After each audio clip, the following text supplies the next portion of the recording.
What is going on, Obscure Mic people? It is Bart coming back at you. Sorry I had to hit a button with another microphone test video for you, and I'm talking into the Shure SM7B handheld style. I got a lot going on. That's why it's handheld style.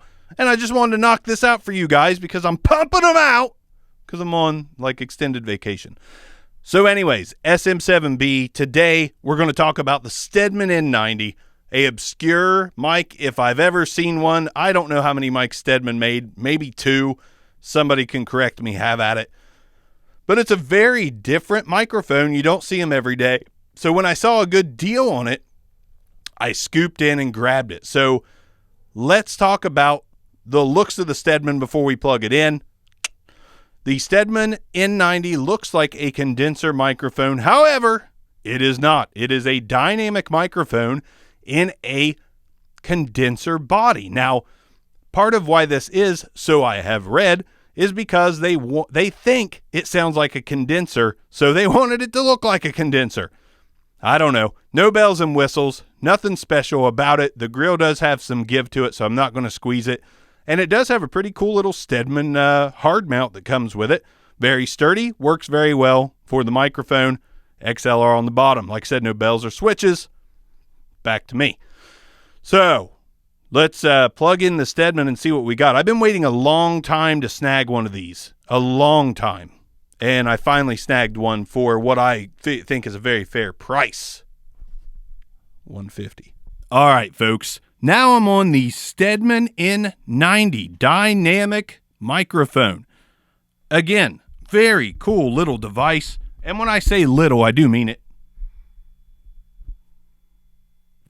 It is short in stature, almost like a Scarlett CM25, one of the studio Focusrite things, the mic that comes with the interface. Wow, look at me go today with words. I am kicking ass. So anyways, the Stedman N90, basically a flat frequency response. I don't have the chart, but it's very comparable to the Shure SM7B, so I'm glad I had the 7B to compare it against. But the capsule, after doing some reading about this microphone, apparently is the same capsule used in the Electro Voice RE20, because from my understanding, Electro Voice used to own Stedman. So now Stedman's known for their pop filter, but there is a dynamic side address, freaking weird looking microphone. I'm pretty pumped. Let's blow into this thing. That's what she said. That's right. It was $7 at Marshall's. Peter Piper picked a patch of pickled pineapple pizza. Peter Piper picked a patch of pickled penises. Okay, when you get right on top of the Stedman N90, this is what it sounds like.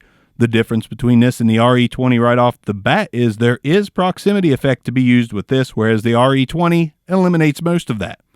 Let's go ahead and off-axis rejection this thing. I know for a fact that it's not great on the 180 degrees because there's really not much going on behind it. So 90 degrees on the Stedman N90, then around to 180 degrees on the Stedman N90, 90 degrees on the Stedman N90, and I'm going to swing it back around to the front of the microphone. Yeehaw. Okay, it is hot as hell in this studio. My God. You know what? Let's do some true background noise rejection. I'm going to turn my AC on. And it's not quiet. Neither's my mini fridge, apparently. My studio's gone to shit. My God. How am I supposed to stream? Fucking streaming, bro! How am I supposed to click-clack on my keyboard and play goddamn World of Warfare if I can't do it in peace and quiet? Sorry. Natural accent coming out again. I just slung sweat from my forehead across the room like Spider-Man. Redneck Spider-Man. All right, so the Stedman N90, my God, that's a loud air conditioner. Sorry. Let's talk about this thing. I love the form factor. I hate the fact that it's kind of obscure and rare because I believe this was like $299 brand new, and most of the time when I see it for sale, it's $250, maybe $225, and I'm like, man, you know, dynamic microphones are cool and all, but I hate paying so much for one. So when I saw one for $150, I had to snag it. Now, I'm going to give you a little tip on buying used microphones at my detriment, because some of you are going to snipe me on used microphones. This thing looked awful in the picture. Absolutely awful. It had scuffs and scratches and all kinds of shit on it. Let me tell you something special that I have discovered. For cleaning furniture, for cleaning counters, for cleaning just about everything, fucking baby wipes, bro. Fucking baby wipes! I've been pushing the envelope a little. Baby wipes are amazing at cleaning things. I clean this Stedman. I just put it in my hand, and I just gave it a little bit of this ringing action. That's what she said, and just twisted and milked it a little bit, and all that stuff came right off, and it looks brand freaking new. I was kind of like, well, maybe I'll paint this mic when it comes in. I'll give it a new paint job, and maybe it'll look magnifique. Didn't have to. I took something that's used for wiping asses and wiped my microphone off, and now it doesn't look shitty. So, Stedman N90. I don't like the tone of this as much as the SM7B, but I don't think this was particularly made for voices. But I will tell you, it can sound pretty good with a little bit of processing. So, while I don't hate the way it sounds, I like the smooth, dark tone, but it just doesn't come through as clear as the SM7B, and it does sound kind of boxy, and I don't really like the tone I'm hearing right now. But let's throw some processing on this sumbitch, and it changes quite a bit. All right, so now I've got compression and a de-esser, and I've also thrown a big bottom on there, because even though this does have some nice low end, I think the boxiness of it kind of ruins some of that low end and just makes it sound funky. So what I've come to find that I like, this guy, me, is I like the big bottom on just about everything. I just like that little bit of extra beef to my microphones, and that was no different for the Stedman N90. So with compression and a big bottom on here, to me, it kind of jumps out, loses a lot of that boxiness, though there's still some there, and actually sounds usable for voice. So, I like it in this mode. Now, I've tried this amongst some other microphones because I am trying to switch podcast mics again because I'm nuts. SM7B just not good enough, huh? Guess not. It's a great mic, but I like experimenting, and I kind of miss the more broadcasty tone, the more high-end tone. High top-end tone of like the RE320. I miss my RE320s a little bit.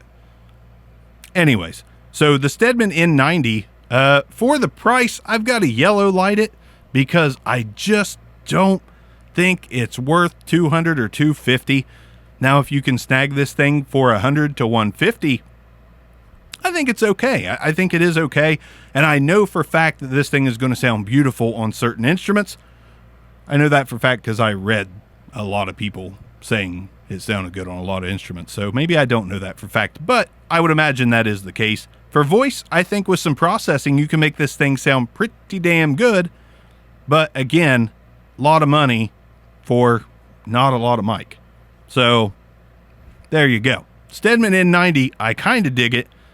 I'm just kind of unsure, so again, comments down below. I would love to know what you guys think of this microphone because it is a pretty cool one. It's like I almost want to keep it just because it's so strange. But I don't know if I can justify it. If I'd have paid $75 for it, I'd keep it. But considering I can slap it back out there for $150 to $200, I think it's kind of got to go. I'm not going to use it anymore, I don't think. Even though it sounds better than most of the mics I have in here, in my opinion, probably not going to really get any action, that's what she said, out of this mic. So let me know what you thought of it. Stedman N90 in the comments down below. Pumping them out, man. Pumping them out. Effing pumping, bro. Obscure Mics. Peace out.